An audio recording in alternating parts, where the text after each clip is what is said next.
A recent study, we're talking about this earlier today, by Artemeva and Fox, also reveals the power of uptake memory.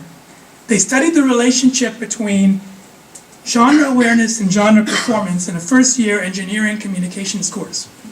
At the beginning of the course, they asked students to identify 5 different texts representing 5 different genres, one of which was a technical report.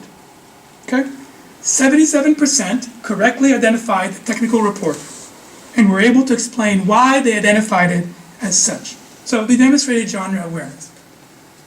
However, when asked shortly afterwards, as part of a diagnostic writing exercise, to write a technical report, only 11% of the same students were able to do so in a way that was deemed successful by the instructor and an expert. It is not surprising, I don't think, to any of us, that genre awareness alone will not predict genre performance. Okay? More interesting, however, is that the majority of students in the study, despite apparently knowing the difference between technical report and English essay, because one of the other genres was an English essay in the 5 genres, nonetheless defaulted to producing traditional high school English essays when asked to write a technical report. Here we notice uptake memory, or here we notice how uptake memory can trump awareness when it comes to genre performance. What I find especially interesting, though, is that we learn later in the study, I think in a footnote, that the technical reports written for the diagnostic were graded.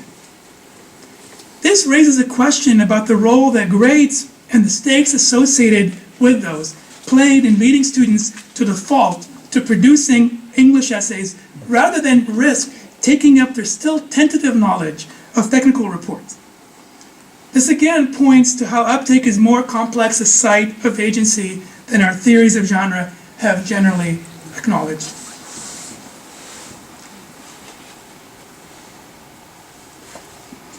Artemeva's research on engineering students' transitions from academic to workplace genres sheds also some more light on the complex agency at work in genre uptake. For one case study student, Sammy, his ability to challenge workplace genres early in his professional career is tied, Artemeva explains, to a sense of cultural capital, which allows him to redefine and shape a kairotic moment at work.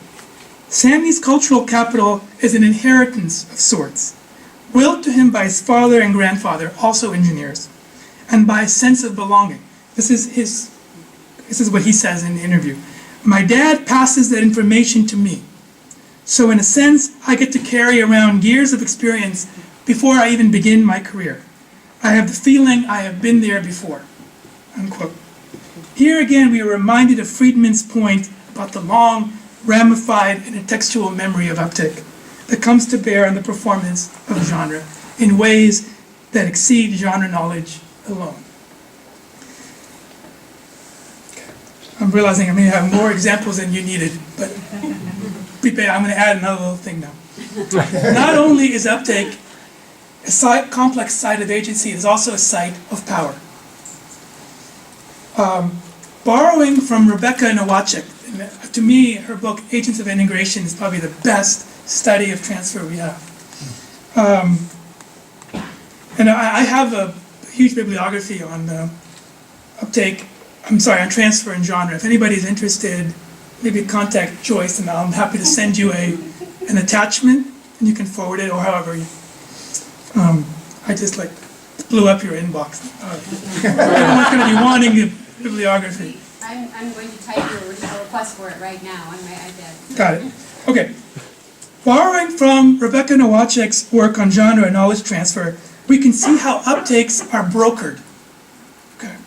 She never talks about it this way, but I think it's really interesting to see that uptakes are not just sort of things that come to us, or complex, but there is negotiation around them. Certain routinized uptakes follow well-worn, expected lines of motion and are thus habitually received. But other uptakes need to be explicitly sold and validated. And here, power comes into play in terms of which uptakes are sanctioned, who is granted authority to sell, and C uptakes, the institutional affordances that enable or prevent the seeing and selling, and so on. For instance, Nowalczyk examined an interdisciplinary learning community in which a cohort of students was enrolled in a team-taught history, literature, and religious studies cluster of courses. Okay? She wanted to see how they made connections across these classes. In some cases, because the connections between these courses were institutionally made visible, by the very nature of the interdisciplinary cluster, there was not a need for students to sell updates. And I'm using the word sell because she talks about how knowledge transfer needs to be sold. So I'm using her term. So there wasn't a need for the students to sell the uptakes to the faculty because it was already sanctioned that way. And so there was an example of a student who was asked to write a thesis-driven paper about Aquinas for the religious studies class. This is also really interesting because the student is at a Catholic school, and she's a Quaker, and she's convinced that this teacher is trying to convert her. Okay? And she sees this argument about Aquinas as a way to make her agree with Aquinas. So, and this all comes out in the interviews, right? And again, all this is happening here. Yeah. Right? For the instructor, none of this is just, all the instructor sees is the assignment submitted. So, she's convinced, and she thinks, I don't want to write a paper where I argue for Aquinas. So, she writes a dialogue between Aquinas. That gives her a little distance. She's not agreeing, or she's putting Aquinas in dialogue with another person, having a debate. Kind of a Socratic type thing. Okay? So, think about identity issues in play here, and so on. But for this student, there was no need to sell this connection because the classes had been, they've been talking about dialogues in the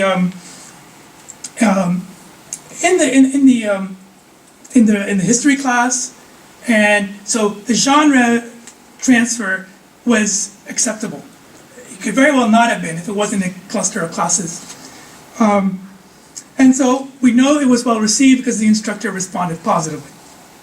Okay?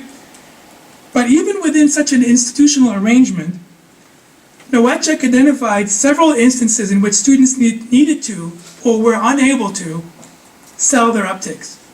One student, for example, needed to sell the connection she was trying to make between the religious studies class and the literature class. So to sell this connection, the student employed a series of rhetorical strategies and attributions that were cueing the instructor to connections she was making, and that was well received because she really did some cueing work. In some cases, though, students were not able to sell the uptakes across powerful institutional and genre boundaries. Okay. As one student struggled to apply ways of knowing from history to an analysis of a literary text. In this case, the history course's collectivizing perspective ran counter or was in conflict with the literature class's individualizing perspective. So she was making too broad generalizations for the literature professor.